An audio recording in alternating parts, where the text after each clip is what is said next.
Okay, so you want to kidnap someone for money. Not a bank job, not a heist, just a person. Grab them, hide them, wait for the wire transfer. Picture it.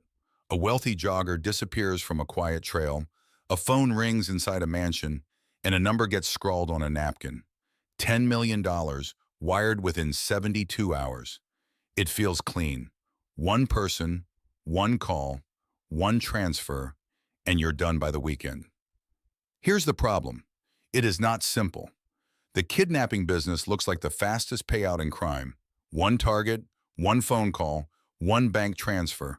But it is actually one of the slowest, leakiest, most collapse-prone industries a criminal can enter. It has a startup cost near zero and a failure rate near total. Every single documented case ends the same two ways: prison or a payout so small it barely covers the gas money.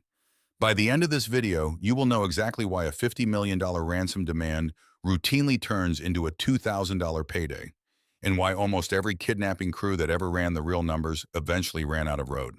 Let's start with the easy part, because on paper, kidnapping looks like a business with almost no overhead. You don't need a warehouse. You don't need a fleet of trucks. You don't need to move product across a border. You need a target, a hiding place, and a phone. In some regions, that is roughly the entire startup cost, under $1,000. In Mexico, so-called express kidnappings have run on a budget barely bigger than a rented car and a prepaid phone.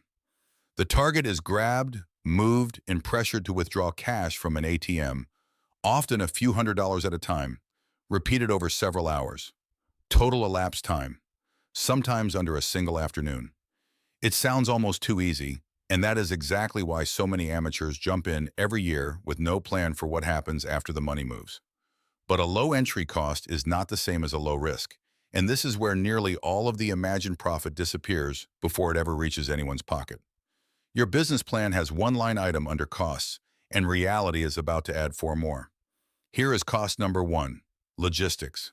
Holding a person alive requires food, a secure location, and someone awake to guard them, sometimes for hours, sometimes for years. Every single day a hostage is held. The crew is paying rent on a hideout, paying for silence, and paying, one way or another, for the growing chance that somebody eventually talks. A hostage held for a week can already cost more in food, transport, and hush money than an entire month of a normal job. Here is cost number two: negotiation. The number you see in headlines, 20 million, 50 million, is almost never the number that actually gets paid. Families, companies, and insurers hire professional negotiators whose entire job is to grind that number down, sometimes by more than 90%.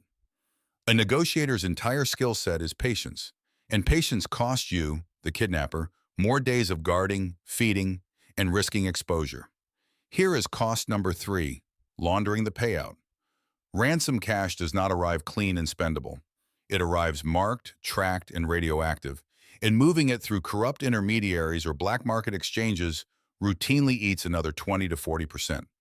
Serial numbers get logged, wire transfers get flagged, and even loose cash gets traced through the exact people you paid to make it disappear. Here is cost number four: the split. A kidnapping is rarely a one-person job. There is a scout, a driver, a guard, a negotiator, and often a paid-off official looking the other way. And every one of them takes a cut before the person who planned the whole operation sees a single dollar.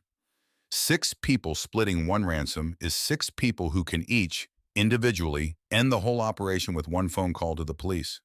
Stack all 4 costs together, and a headline ransom of $10 million can shrink, by the time it is actually spendable, down to a few $100,000, split 5 or 6 ways. That is the paradox sitting at the center of this entire industry. The ransom is enormous, but the take-home pay almost never is. Your napkin math said 10 million. The real math says closer to 200,000 minus whatever it costs to disappear afterward. So if the math is this bad, why does anyone still try it? Partly because the headline number is the only number anyone sees. News reports say $10 million ransom, not $200,000 split 6 ways minus a life sentence. Partly because every crew believes it will be the exception, the one operation clean enough to avoid the split, the leak in the flag transaction. And partly because, Unlike a drug shipment or a stolen painting, a kidnapping victim can talk, remember faces, and describe voices the moment they are released, which means the product in this business actively works against you the entire time you hold it. That single fact, more than any law enforcement budget, is what makes this business so structurally doomed. First ledger, the Gulf of Aden, where we can put real numbers on that paradox. Between roughly 2008 and 2012, Somali pirate networks turned ship hijacking into a documented, semi-organized ransom industry. At its peak, this was estimated to be worth well over $100 million a year across the whole region. The oil tanker Sirius Star, seized in 2008, was released after a ransom reported at roughly $3 million. The cargo ship MV Fina, seized the same year, was held for months before its owners paid a ransom of roughly $3 million in early 2009. On paper, that looks like a spectacular payday for a network operating out of small coastal towns with almost no formal economy. But later reporting and court testimony told a very different story. Onshore financiers, the ones who supplied fuel, boats, and connections, routinely took the majority of every ransom before it ever reached the men who did the actual boarding. Some estimates put the financier's share as high as 75% of the total payout.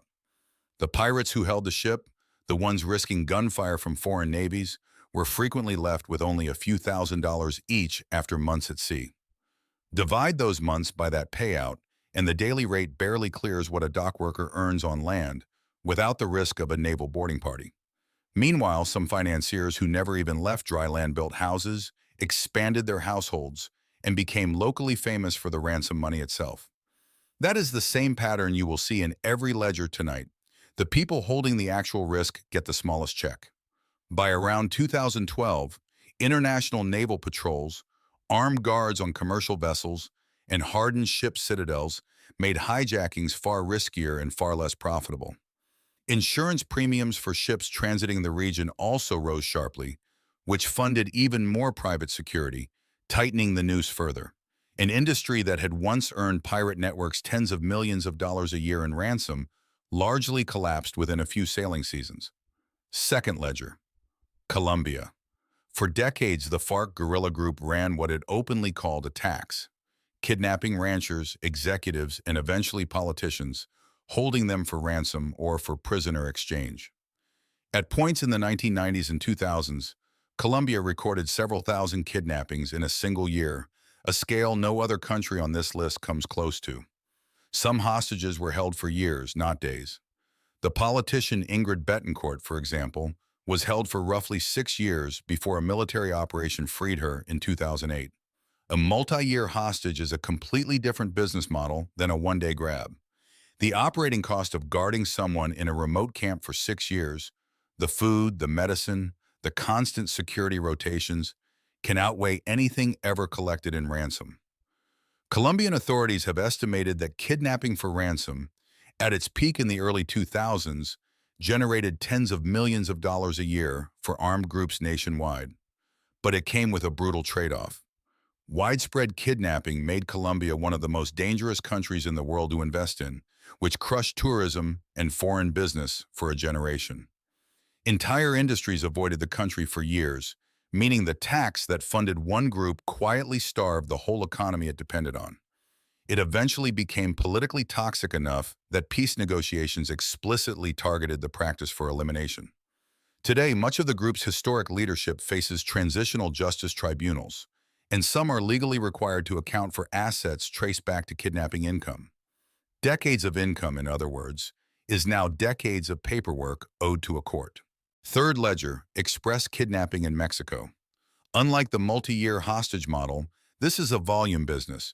Grab someone, move them between ATMs, release them within hours. Reported per-victim totals often land somewhere between a few hundred and a few $1,000s, tiny compared to headline kidnapping cases, but repeatable, sometimes several times in a single week. Mexican prosecutors have documented crews running dozens of these operations a month across a single city. Multiply a few $100s by dozens of victims, and the monthly number can look almost like a real salary.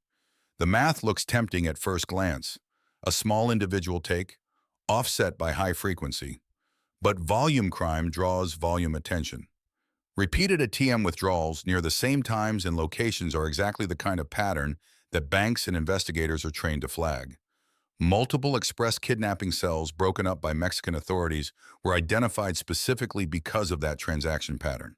Members convicted in these cases have faced sentences of 20 years or more, which means the effective hourly wage, once you divide total earnings across a life sentence, lands somewhere close to zero. A salary built on hundreds of small withdrawals is also, mathematically, hundreds of separate pieces of evidence. And every one of those hundreds of victims can describe your face to a sketch artist the moment they are released. Fourth ledger, the Philippines. In the year 2000, the group Abu Sayyaf seized roughly 20 foreign and local tourists from a resort on the island of Sipadan. After months of negotiation, reporting at the time indicated that a total of roughly $25 million was eventually paid, brokered in part through foreign intermediaries, to secure the release of most hostages. It remains one of the largest ransom totals ever linked to a single kidnapping operation. And yet, within a few years, key leaders of the group were killed or captured in military operations. The Philippine government intensified counter-kidnapping military campaigns specifically because that payout proved the model could scale, which made the group a permanent, funded military target rather than a one-time embarrassment. Every dollar of that $25 million had to be spent hiding from an enemy with an actual army and an actual budget. A $25 million payday, in other words, did not buy an exit. It bought a permanent spot on a most wanted list and a war chest that had to be spent avoiding the military instead of enjoying the money. The bigger the ransom in every single one of these four cases, the bigger the manhunt that followed it.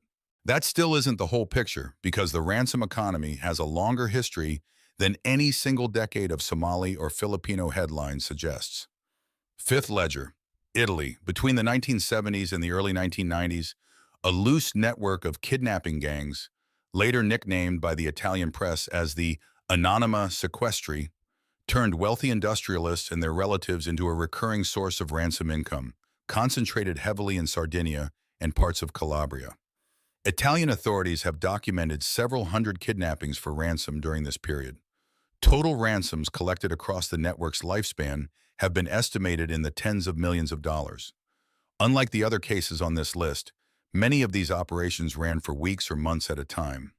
Victims were held in remote rural hideouts while families negotiated through intermediaries, and in several documented cases, through the Catholic Church. Some hideouts were nothing more than shepherd huts in the Sardinian interior, chosen specifically because there was no cell coverage, no roads, and almost no reason for anyone to pass by. That isolation cut two ways.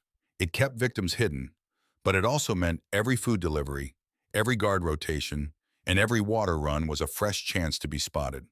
The costs followed the same pattern as everywhere else on this list. Multiple guards had to rotate through isolated locations for months without ever being seen. Vehicles and safe houses were rented or bought under false names, another cost that never shows up in the ransom headline. Some negotiations in this network dragged on for over a year, with victims held the entire time. A ransom that looks enormous on the day it's demanded looks very different once you divide it by 400 days of guarding, feeding, and hiding. Family members of Sardinian victims occasionally reported selling land or livestock just to raise a fraction of the demanded amount, which meant even a successful ransom rarely resembled the number first named on the phone. Italian prosecutors eventually learned to trace ransom proceeds through property purchases, new businesses, and unexplained bank deposits. That financial trail became central evidence in the trials that followed. By the early 1990s, Italian lawmakers introduced a controversial measure, freezing the bank accounts of a kidnapped person's own family the moment a kidnapping was reported. The idea was blunt but effective. Remove the family's ability to quickly pay, and the entire ransom model loses its main selling point, speed. The frozen account law didn't just slow down payments, it forced kidnappers to accept smaller, negotiated settlements instead of their original demand, because families genuinely could not access the full amount even if they wanted to pay it. Combined with sustained police pressure and asset tracing laws, the frozen account rule helped collapse the network within a few years. Some of the most damaging testimony against the network came from informants who traded information for reduced sentences of their own. unwinding 2 decades of hideouts in a matter of a few trials. That is the same self-defeating math seen everywhere else in this video. The more people involved in holding a person captive, the more people who can end the entire operation by talking first. Convictions across the network resulted in decades-long prison sentences for organizers. Courts seized property and assets traced back to ransom payments years, sometimes decades after the crimes themselves. Different continent, different decade, same collapse. 5 ledgers, 5 completely different models. Piracy, insurgency, volume street crime, mass hostage-taking, and organized ransom syndicates. And every single one collapses under the same weight. High headline number, aggressive costs, and an ending that is worse than the beginning. Here is the strangest twist in the entire industry. Your business created a legitimate competitor. The rise of ransom crime built an entire above-board sector called kidnap and ransom insurance, sold quietly to corporations, diplomats, and wealthy families around the world. Companies pay an annual premium, sometimes in the tens of thousands of dollars, specifically so a professional negotiator and a pre-approved payout plan are ready the moment an employee disappears. That means the people you are trying to extract a ransom from often walk into the negotiation with more experience at this than you have. Insurers have every financial incentive to settle low, drag out the timeline, and involve law enforcement quietly in the background because a longer negotiation almost always ends in a smaller payout. In other words, the exact industry your crime depends on has spent decades building tools specifically designed to make your crime unprofitable. So let's close every account and see what is actually left. This is the invoice. Somali Piracy Network, MV FINA, 2009, ransom collected, roughly $3 million. Split among onshore financiers, boat crews, translators, and local officials. The pirates who physically held the ship for months were left with an estimated few $1,000s each. Divide that by the months spent armed at sea and hunted by 4 different navies, and the real wage works out to roughly a few dollars an hour, less than the ship's own crew was earning legally.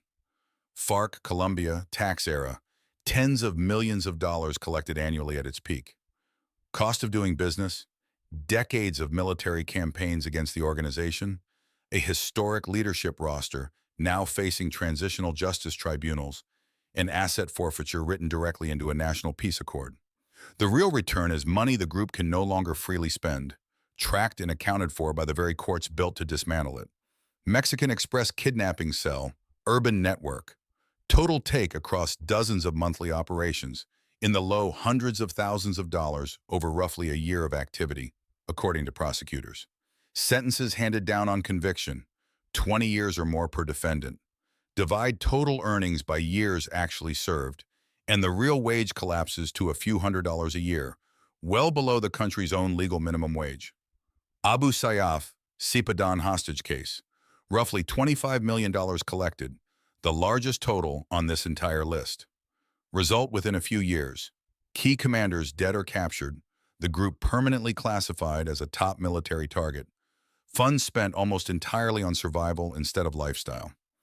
Anonima Sequestri network, Italy, 1970s to 1990s. Total ransoms collected across the network's lifespan, estimated in the tens of millions of dollars. Cost of doing business, guards rotating through hideouts for months at a time, false name safe houses, and negotiations that stretched on for weeks per case. Then came the frozen account law, which cut off the fast payment the entire model depended on. Result? Organizers convicted to decades in prison and assets traced back to ransom money seized by courts years after the fact. Several organizers, believing the network's methods were still untouchable in the 1990s, kept operating for years after the frozen account law passed, which is largely why so many of them were eventually convicted rather than simply retiring quietly. The properties seized from Sardinian organizers decades later were, in several documented cases, worth less at auction than the legal cost of prosecuting the original case. A ransom that once looked like early retirement became, on the books, a net loss for the state to even collect. None of that appears on a ransom demand phoned in from a shepherd's hut. All of it appeared decades later in an Italian courtroom. The lesson survived long after the network itself did not. Ransom crime, in every country, in every decade this video has covered, runs on the same fragile assumption that money can move faster than the law can trace it. Italy's frozen account law is the clearest proof that governments eventually catch up. 5 cases, 5 currencies, 5 legal systems, and the same bottom line every time. Now add the invisible line items, the ones that never appear on the ransom note itself. Legal fees for the inevitable trial, paid in a currency no offshore account can hide from. Years spent not living in a real city, not watching a child grow up, not using a real name. The constant cost of trusting people who have every incentive to talk first and negotiate their own sentence down. Every accomplice you added to split the labor is another person who can subtract years from their own sentence by naming you first. Family members of convicted kidnappers, in case after case, publicly distancing themselves the moment the arrests make the news. None of that appears on the ransom demand, and every bit of it appears on the final bill. Add it all up across every ledger in this video, and the pattern never changes. An eye-catching number at the start, and a shrinking, then negative number by the end. 5 industries, 5 continents, 1 identical spreadsheet. The napkin said 10 million. The invoice says a cell, a sentence, and a name nobody in your family wants to say out loud anymore. The frame never held money. It held a receipt.